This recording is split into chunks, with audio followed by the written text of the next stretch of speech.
Welcome to Shadowed Tales Archive. Tonight's story is titled, The Last Spin. Let the Shadows Speak. Part 1. The Rain Will Stop. It had rained for 12 days straight in Grey Rock. Somewhere between the casinos, pawn shops, and neon crucifixes, the whole city stank of mildew and resignation. People passed by like ghosts, shoulders hunched, faces down, gambling with lives they couldn't afford to lose. You could smell the rot underneath the glitter. Michael Raines stood on the roof of a 5-story parking garage overlooking the sprawl of Desert King Casino. His hands trembled, not from the cold, but from the weight of the folded envelope in his coat pocket. Inside was a last resort. A letter from a loan shark who used ink for blood and teeth for punctuation. He glanced down at the rain-slicked street below. A red car screeched by. No one looked up. No one ever did. Not in Grey Rock. 3 days, Michael whispered. That's what he said. 3 days, or they take my daughter. Michael hadn't always been this kind of man. He was a nurse once. Good at it, too. But grief rearranges you. His wife had died 3 years ago in a hit-and-run outside a strip mall. The driver was never found. The police shrugged. His daughter, Ellie, was only 7. She stopped talking after the funeral. Then came the seizures. Then the hospital bills. Then the second job. Then the gambling. And now, the casino below was his confessional, and he was ready to make his final sin. He took the elevator down. His reflection in the brass panel looked worse than he remembered.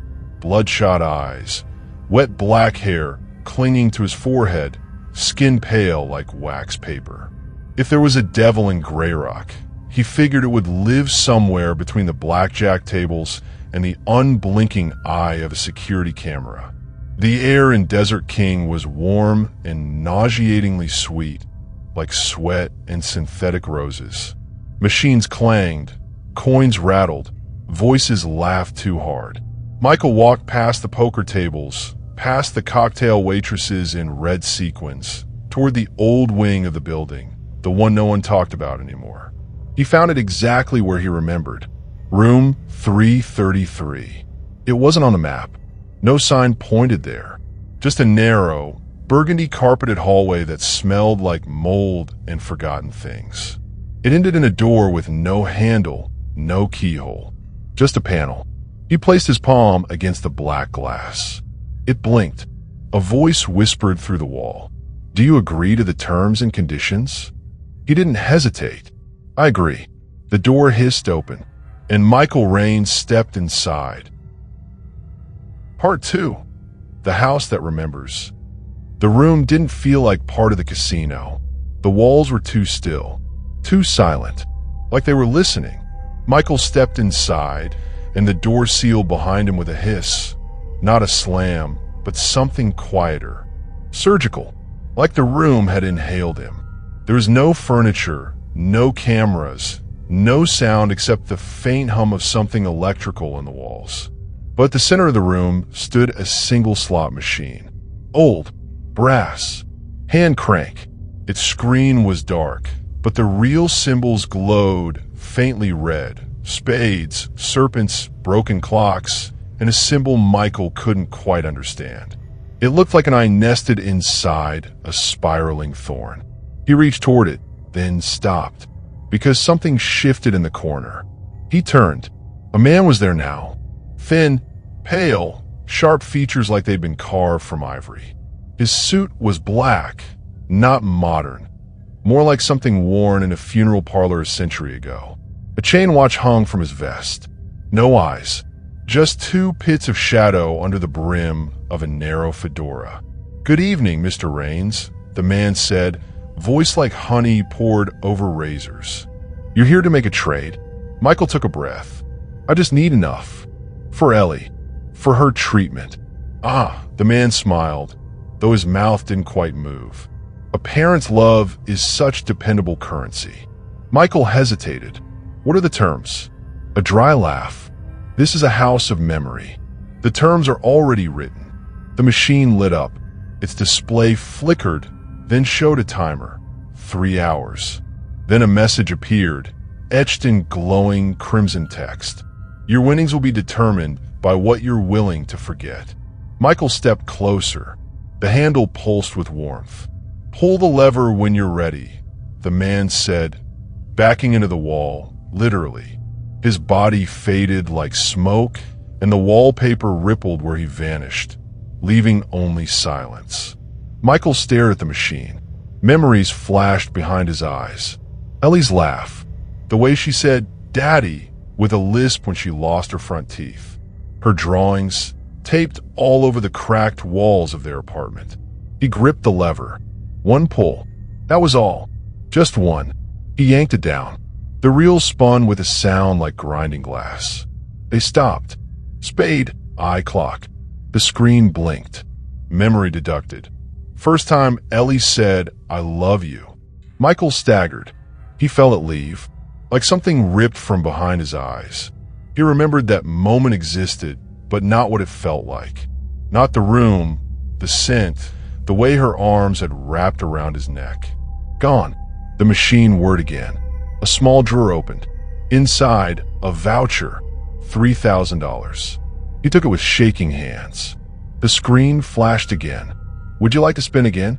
And the timer continued to count down. 2 hours, 58 minutes, and 21 seconds. Part 3. The more you give. Michael didn't remember leaving the room. He just blinked, and suddenly he was standing back in the main hall of the Desert King Casino, surrounded by noise, color, life. Like nothing had happened. The slot machines beeped, waitresses strutted past with trays of watered-down cocktails, and drunk tourists stumbled between blackjack tables. He checked his jacket pocket. The voucher was real. Still there. Still warm. $3,000. He breathed out. It wasn't much, but it was a start. Maybe enough to get Ellie stabilized until they figured out a longer-term plan. But then he saw the poster. Near the entrance, beside a broken ATM screen, was a flyer. Cheap ink, grainy photo. Missing person, Ellie Raines, age 10. Last seen outside Grey Rock Memorial. If found, contact. His own name. He froze. That couldn't be right. He had just kissed her forehead this morning. Hadn't he?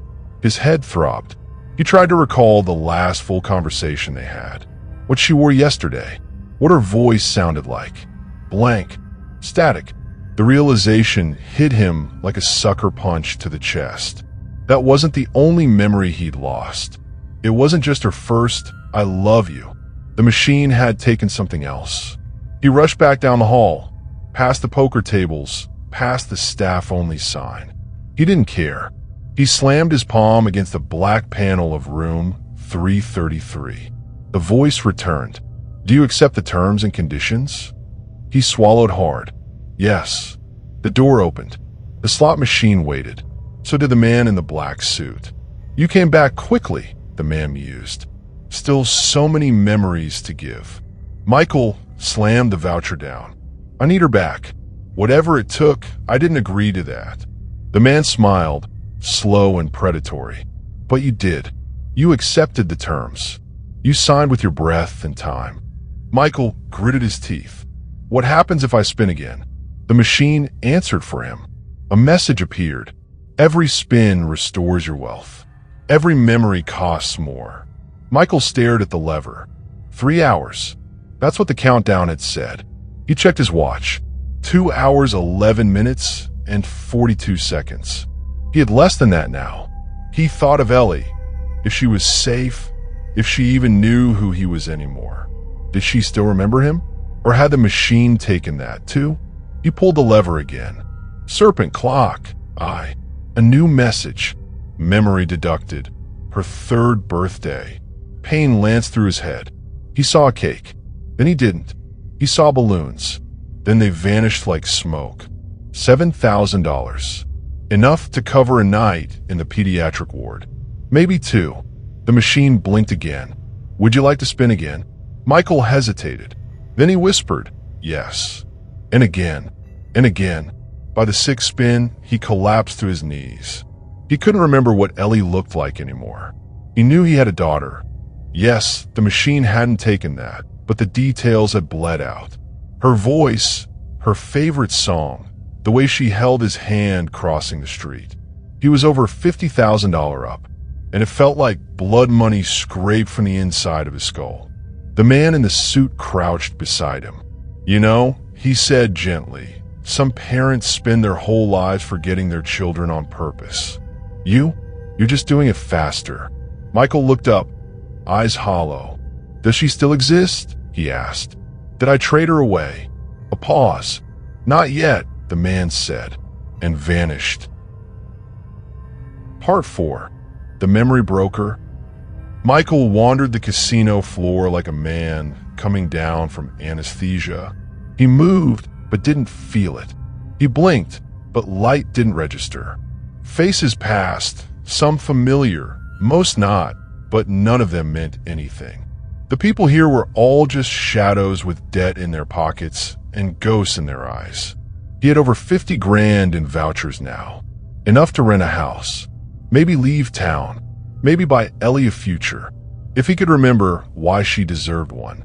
He sat down at a bar near the edge of the high-stakes poker room. The bartender was a woman with one lazy eye and an air of practiced indifference. "You look like you just saw the inside of the devil's teeth," she said. Michael opened his mouth to answer, but nothing came. He tried to remember the last meal he had with Ellie. Her favorite cereal.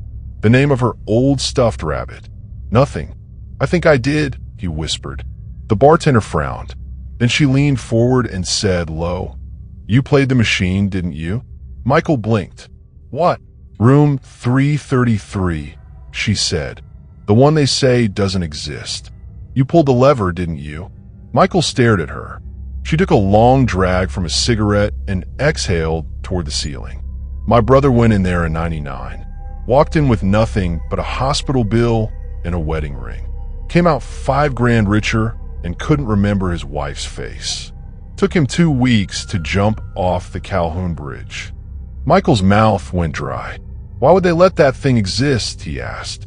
"Why doesn't anyone shut it down?" She laughed bitterly. "You think the house wants winners? That machine isn't about profit. It's about collection. Collection." She tapped the side of her head. "Not cash. Not chips. Memories. And someone or something is keeping them." Later that night, Michael couldn't sleep. He tried in one of the casino's free rooms, but every time he closed his eyes, he heard that damned reel spinning behind his eyelids. That click, click, click, followed by the blank spaces where something used to be. At 3:37 a.m., he got up and walked. Grey Rock was still wet from the week's endless rain.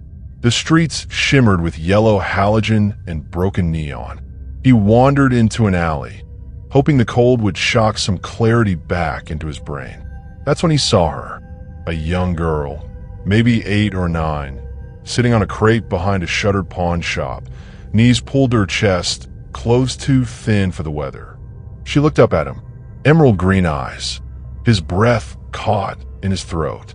"Ellie," he said, voice trembling. She flinched. "How do you know my name?" she asked. Michael stumbled forward. I'm your father. Your name is Ellie Rains." "I remember." But he didn't. The more he reached for her memories, the more they pulled away like fog retreating from headlights. "I don't know you," she whispered. Before he could say more, a tall man in a leather coat emerged from the dark and grabbed the girl's wrist. "She yours?" the man asked, half drunk, half mocking. Michael backed away, instinct screaming, but his heart said stay. "Let her go," he said. The man smirked. "Or what? You'll cry at me." Michael's fists clenched, but he knew he couldn't protect her. Not like this. Not with half a brain and a memory like a scratched cassette tape. The man dragged her down the alley, and Michael just stood there. He returned to the casino before dawn. Not to sleep, not to cash out, to pull the lever again. The machine greeted him like an old friend. 2 hours, 2 minutes, and 56 seconds. "Would you like to play?" Michael stared at the screen. "No," he said. "I want to speak to the one behind this." The screen flickered. Then the man in the black suit emerged. Not from the wall this time, but from the machine itself. His frame stretched, elongated, then settled into shape like wax cooling. "I was beginning to wonder if you'd figure it out," he said. Michael stepped forward. "What do you want?" "I already have it." "My memories?" "No," the man said, smiling faintly. "Your guilt. Your mind is the currency, yes, but your shame is the interest. The more you hate what you've lost, the more valuable it becomes." Michael's throat tightened. "Where is she?" The man tilted his head. "She's where all your memories go. A place I keep beneath the reels. A vault of forgotten things. She's there because you put her there, and you can't buy her back with money." Michael stared at the lever. Then, slowly, deliberately, he placed his hand on it. "I'm not buying her back," he said. "I'm going in." Part 5.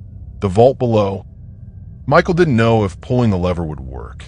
He only knew he had nothing left to lose. With his hand wrapped tight around the metal grip, he stared down the machine like it owed him blood. Then he pulled. Not a spin this time. Not a reel. The machine did not whir or click or display dollar signs. Instead, it screamed. A low, metallic groan like steel bones breaking under their own weight. The floor beneath his feet lurched, shifted, like a trapdoor giving way. The carpet peeled back. The tiles under the machine cracked open in a perfect spiral. Darkness bloomed beneath, and then the machine began to sink. So did Michael. The room fell away around him, and he descended into the vault. There was no sensation of falling, only motion without direction, space without edges. The air changed from smoky warmth to something colder than memory. Color faded.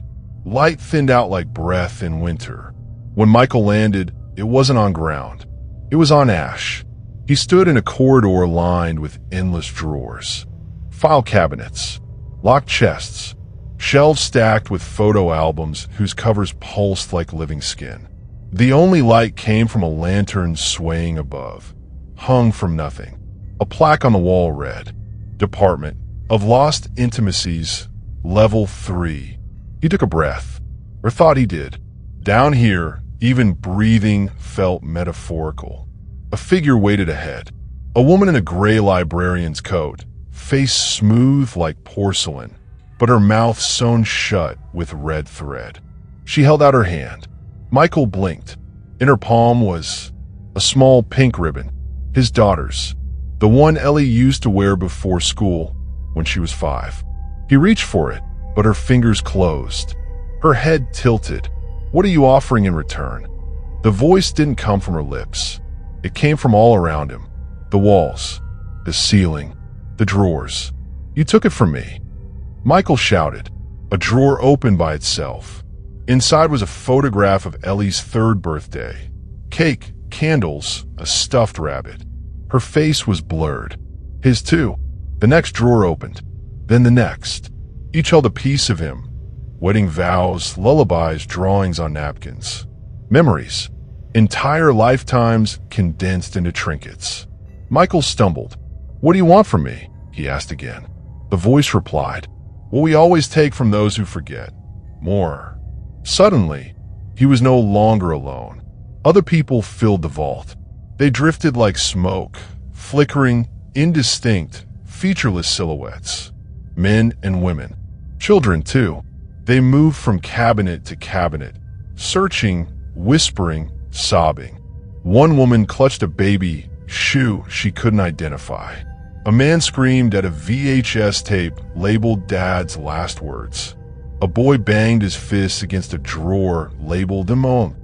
Michael wandered past them, heart pounding, eyes scanning for a name, any sign of Ellie. Then he saw it, a black cabinet, no label, no lock. He stepped closer and pulled the handle. Inside, a hospital wristband, Ellie Raines, DOB, 2013. Under it, a file folder. And inside, a memory, whole, untouched. He reached in, trembling. Suddenly, the librarian appeared behind him, whispering not with her mouth, but through his bones. "To take it back," she said, "you must give something greater." Michael looked down at the memory in his hands. A moment, a warm night, a hospital bed, Ellie's small hand in his.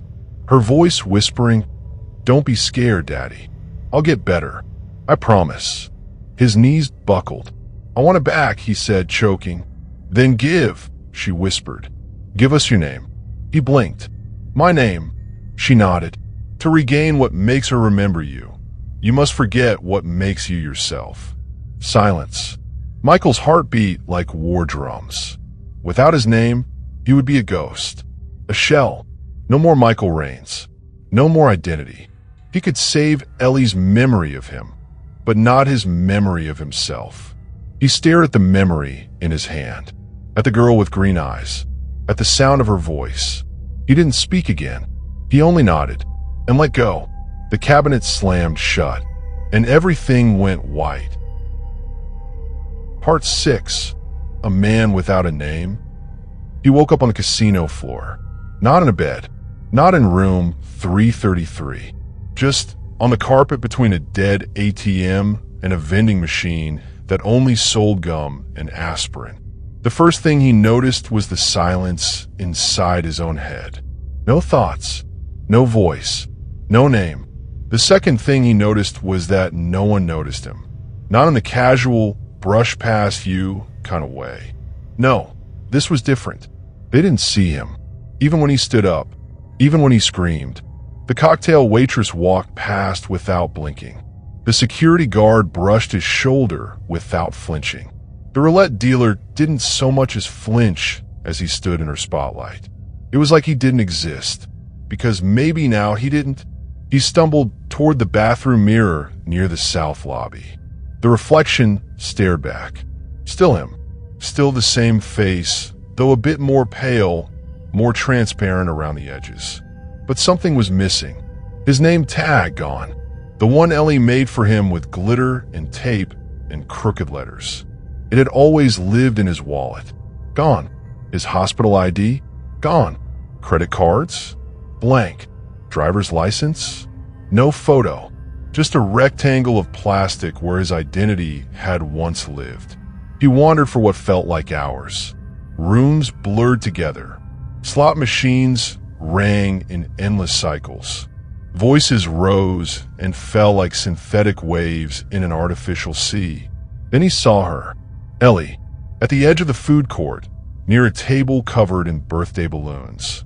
She was older now, maybe 12.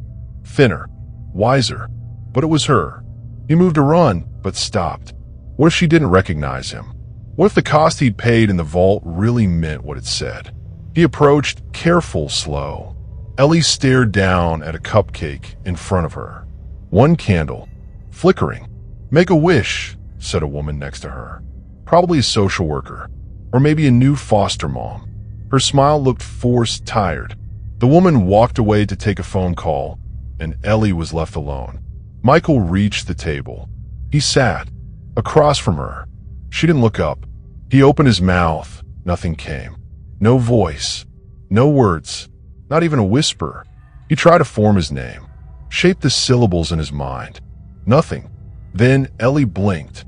Her eyes, green, like fire reflected in water, focused. Right on him. A pause. Then she said, "Do I know you?" Tears welled in his eyes. He nodded. Slow. Careful. She stared at him longer. "I feel like I've seen you before." He reached out his hand, trembling. She didn't pull away. She took it. Her fingers were warm. Something flickered behind her eyes. A half-formed memory. A dream, maybe. "Did you used to sing to me?" she asked quietly. He tried to nod again, but his vision blurred. The world felt too quiet. Then something shifted. A small girl's voice, inside her head now, spoke again. "Don't be scared, Daddy. I'll get better. I promise." Ellie gasped. Her eyes widened. She looked at him, not past him, at him. "Daddy," and then the world tilted. Hard. The casino lights exploded. Not literally, But every light, every sound, every machine glitched for just a moment. Like the building itself was confused by what had just happened. Michael was visible. People turned. Security guards shouted. A siren rang somewhere above. He backed away from the table, Ellie still holding his hand, stunned. Then the man in the black suit appeared at the end of the hallway. This time he looked angry. No smile, no charm, just hunger, restrained by centuries of bureaucracy. "You broke the contract," the man said, his voice cutting through walls. "She remembered me," Michael said. His voice returned, barely more than a whisper, but it was his. The man stepped forward. "You were paid. You accepted. You signed your name away." "I don't have a name anymore," Michael replied. "You can't collect something that doesn't exist." Silence. Then, laughter. Low, bitter. "You clever, broken thing," the man said. "You gave up your name to reclaim her memory. You removed your stake from the board, but it won't last." "What do you mean?" "She remembers now. But memory is a fragile thing, especially the kind that wasn't supposed to return." He turned his head toward Ellie. "Soon she'll forget again, unless you make another trade." Michael stepped in front of her. "No more trades. You'll beg for one soon enough." And then the man vanished. Michael and Ellie fled, out into the gray rock night, into the cold, neon fog. And for the first time in years, she held his hand like she used to. But in the back of his mind, he knew the vault hadn't finished with him, because the timer wasn't counting down anymore. It was counting up. Part 7. The Clock Without Hands. They didn't sleep that night. Michael and Ellie checked into a rundown motel off Highway 14 under a fake name he didn't recognize. A woman at the front desk handed him a key without looking up. He wasn't sure if she truly saw him, or only the shadow of someone who used to exist. Inside the room, the bed smelled like mildew and faded cologne.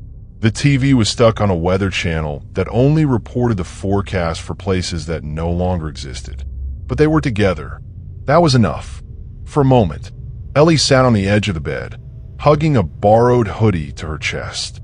She hadn't let go of his hand since they left the casino. "Where did you go, Daddy?" she asked, voice small. Michael sat beside her. "Somewhere I never want you to see." She looked up at him. "But I didn't forget you." He didn't answer, because part of her had. That much was clear. She didn't remember the ribbon, the birthday cupcake, the song he used to hum while brushing her hair. What she remembered was the feeling. And maybe, just maybe, that was more powerful than any memory the machine had stolen. At 3:33 a.m., the clocks in the motel room stopped. Both of them, the digital alarm and the analog wall clock. Both froze at the same moment, same second, same breath, and then began ticking backward. Michael stared. Ellie clutched his arm. "Why is it doing that?" Before he could answer, the TV cut to static. Then, without remote, it changed channels, cycling rapidly through distorted footage. A woman in a hospital bed, smiling at a camera that wasn't there. A hallway with peeling wallpaper and no end. A still image of room 333, but the slot machine was on fire and the fire didn't move. And then, him, Michael, standing alone in the casino lobby, watching Ellie walk away into the fog. The timestamp on the screen read, "Tomorrow, 5:14 a.m. The screen went black, and a message blinked in red. "You can't outrun the contract." They fled again. By sunrise, they were miles outside Grey Rock. Riding in a stolen car, Michael barely remembered hot wiring.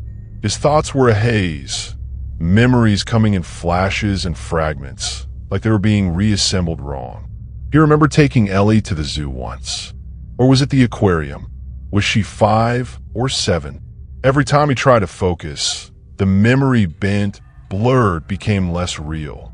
Ellie slept in the back seat, curled under a jacket that wasn't hers. Michael kept driving, until he saw it. A gas station in the middle of nowhere. No cars, No people, but it had power. And parked outside was a van he remembered from the casino valet lot. The logo on its side read, "Memory Recovery Services. We make you whole again." He slammed the brakes. Something deep inside him, the part of him that still had instincts left, screamed, "Trap!" But something else, something deeper, whispered, "Answer." Inside the gas station, the world didn't match reality. Shelves were stocked with objects from Michael's past. A stuffed rabbit, a burned wedding photo, a wallet with his hospital ID restored inside. The clerk wore a casino uniform. His eyes glowed faintly red. "You've broken protocol," the man said without looking up. "I'm done playing," Michael replied. "Everyone says that," the clerk muttered and slid something across the counter. A watch, old-fashioned, silver, no hands, just a slowly growing crack down the middle of its face. Michael picked it up. "What is this?" The clerk finally looked up. "It's the last spin." Michael stared. "What does that mean?" The man smiled. "Your contract wasn't just about memory. It was about time. You didn't trade away moments. You traded away the right to exist after them. Now that you've broken the seal, time is unraveling." Michael stepped back. "You're saying I'm dying?" The clerk shook his head. "Not dying. Dissolving. You'll vanish from every moment you ever touched. Photographs, voices, dreams. Eventually, even Ellie will forget again. Not because of the machine, but because you were never truly there." Michael's voice broke.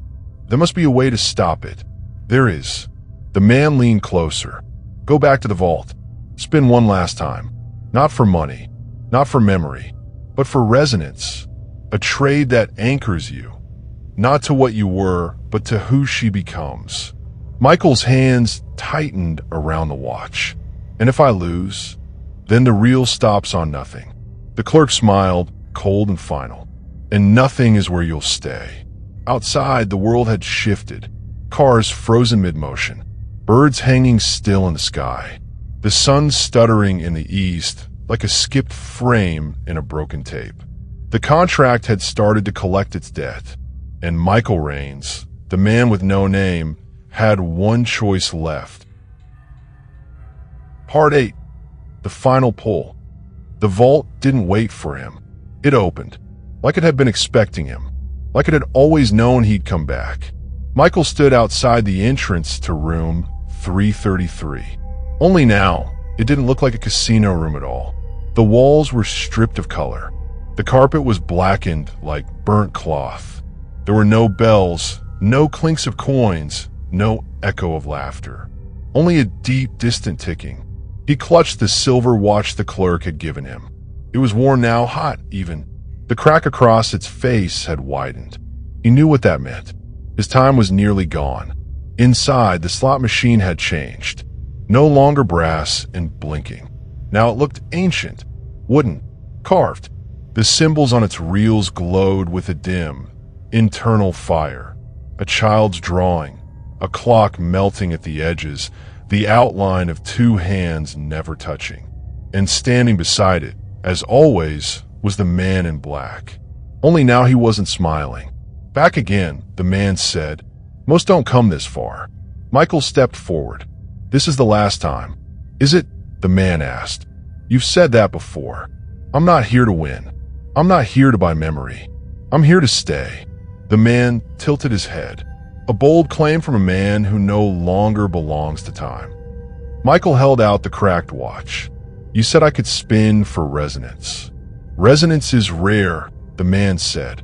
"It is not memory. It is not presence. It is meaning, and meaning cannot be bought, but can be traded," Michael said. A beat of silence. Then the man's face twisted, not into anger, but something almost like sadness. "What will you give?" Michael looked down.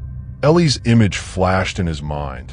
Not as a child, not as a patient, not even as a daughter, but as a person. Someone he would never get to guide. Someone he might never hug again. But someone who deserved a future where love wasn't just something she once felt and then lost. I give you every version of me that didn't make her better, he said. The man blinked. I give you the coward who ran, the gambler, the liar, the man who thought survival meant selfishness. Take all of him. I won't need him anymore. The room shifted. The reels lit up. The machine's lever rose on its own. Michael stepped forward. He took the handle and pulled. The sound wasn't like before. It wasn't spinning metal or digital noise. It was a heartbeat, a deep, ancient thump that echoed through the walls of the vault and made the shelves rattle. Cabinets opened on their own. Files fluttered. Photographs twisted in the air like birds startled into flight. And then the machine stopped. Hand. 3 symbols of connection, of reunion, of something remembered. The machine let out a final click, and then went still. The watch in Michael's pocket shattered, and with it, so did the man in black. He didn't scream. He didn't resist. He simply faded, as if the terms had expired, as if he too was just a debt long past due. Michael woke up in a park. Sunlight filtered through green leaves. Children laughed in the distance. He sat on a bench, next to Ellie, older now, maybe 16. Her eyes still emerald, her hair tied in a messy braid. She was sketching something in a notebook. She looked up, smiled. "There you are," she said. "You disappeared on me." Michael blinked. I did." She laughed. Only for a second. She held up the drawing. It was of him. Clear. Precise. Like she'd seen him 1,000 times. "You're always here," she said. "Even when I forget, you come back." He looked down at himself. He was whole. No more flicker. No more fading. Just present. "Yeah," he whispered. "I always will." Back in Grey Rock, the Desert King Casino still stood. Room 333 no longer existed. The hallway that led to it was bricked over. But some nights, when the machines go quiet and the lights dim for just a moment, a single reel spins in the dark. And somewhere, someone feels the weight of a memory they never meant to lose. And that was tonight's tale from the Shadowed Tales archive. If it left a mark on your mind, if the silence feels heavier now, then the story did what it was meant to do. Don't forget to like, subscribe, and share the darkness. New stories are always on their way. Until then, keep the lights low and the doors locked.